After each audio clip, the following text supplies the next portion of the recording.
everyone, Corie Bobechko here with your 10-minute recap of everything you were assigned to read in your Bible this week. Now, if you want to read through the Bible with my family and I, then just check out the description box below. But for now, let's get started on this recap. Okay, so Genesis 1, the first 6 days of creation are described. Now, I personally find it helpful to see the first 3 days of creation as God creating the environment, and then the next 3 days as him feeling in those environments. So on day 1, light is created. Light is called day, darkness is called night. Day 2, the firmament is created, the sky, if you will. Day 3, the water covering the earth is gathered together to make dry ground appear, and it makes the sea distinct from the ground. And God causes vegetation to grow on the land. Now, day 4, the sun, moon, and stars are created. Day 5, God creates the water creatures and the birds. And day 6, all of the animals, bugs, and mankind are made. Now, of course, mankind is created male and female, both in the image of God. And they're told to be fruitful and multiply and rule the earth, presumably over all of creation.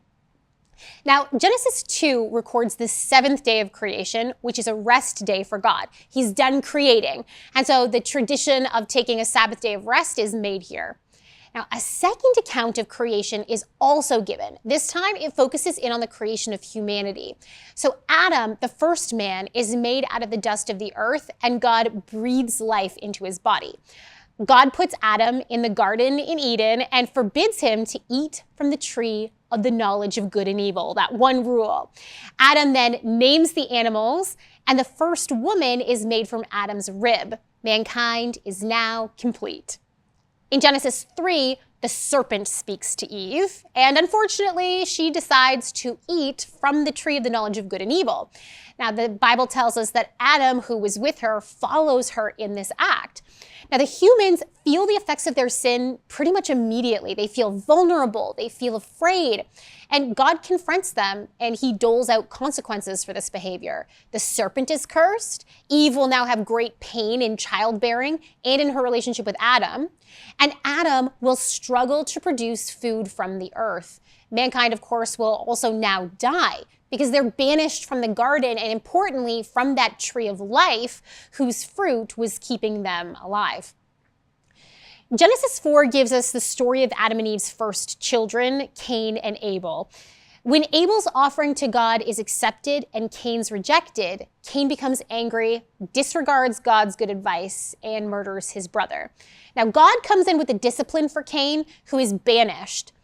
Cain then establishes a city, and his descendants are recorded. This chapter ends with the birth announcement of another son of Adam and Eve named Seth. Genesis 5 gives us the genealogy of Adam to Noah, with some occasional really interesting notes that ends with Noah's sons Shem, Ham, and Japheth. Genesis 6 lets us know that humanity in Noah's day was completely depraved, and Noah gets a message from God that judgment's coming, and that Noah needs to build an ark, a big boat. Genesis 7 records the beginning of the flood and who was saved, namely Noah's family and a bunch of animals. Genesis 8 sees the end of the flood and how Noah figured out when it was safe to leave, thanks birds and God, of course. Noah builds an altar and sacrifices to God, who then makes a covenant never to do that again, well, at least in the same way. Genesis 9 finishes up the details of that covenant. Enter the beautiful rainbow and the not so beautiful concession that humanity can now eat animals. So something untoward then happens between a drunk, presumably passed out Noah and his son and grandson, Ham and Canaan. Now that results in Noah cursing Canaan. Genesis 10 is then often called the Table of Nations because it gives us the lists of the descendants of Shem, Ham, and Japheth that became the people across the world, the nations. Genesis 11 talks about the rebellion of building the Tower of Babel, the origin of different human languages. Basically, mankind decides to build a tower in defiance of God's instructions to Noah and sons, and God interrupts them and changes their languages, causing them to scatter. We're also introduced to a very important descendant of Shem, Abram, whose family moves from the city of Ur to the city of Haran.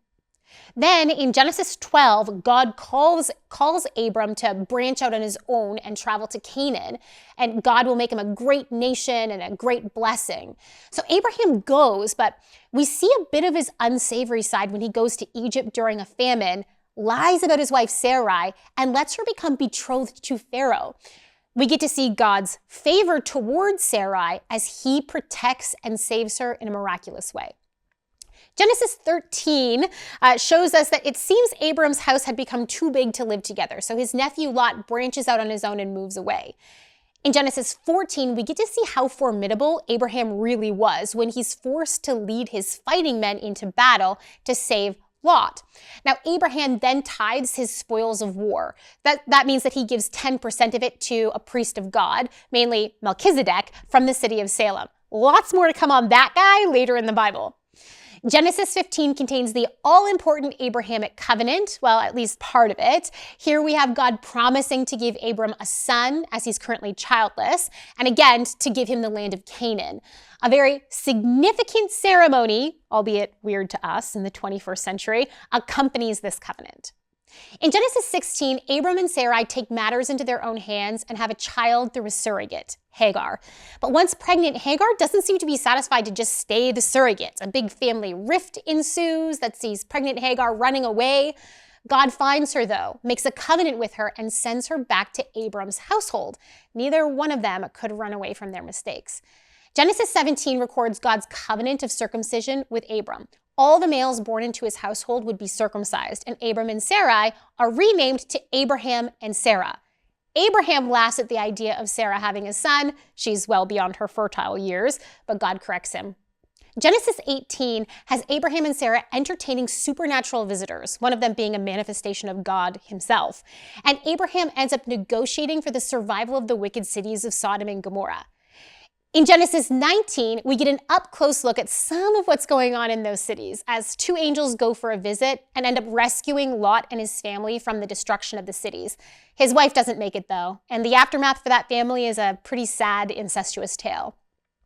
In Genesis 20, God saves Sarah again after Abraham uses her to gain the favor of Abimelech, the king of Gerar.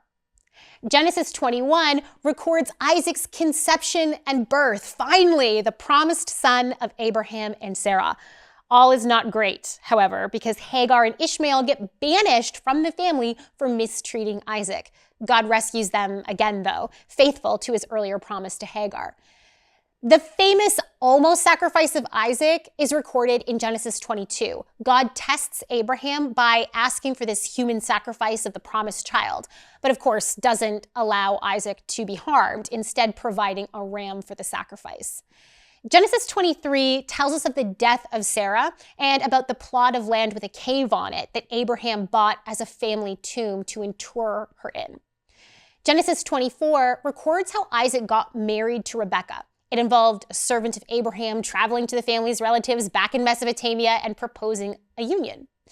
And Genesis chapter 25, it records the death of Abraham, it records Ishmael's descendants, and it records the birth of Isaac and Rebekah's twin boys, Jacob and Esau. It also records how the younger son Jacob became heir to Isaac and Abraham's household in a rather devious manner.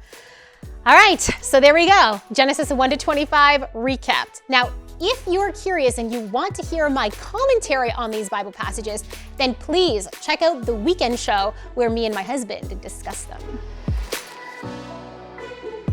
Thank you so much for watching. We want to keep producing high-quality biblical content, but we can't do it without your support.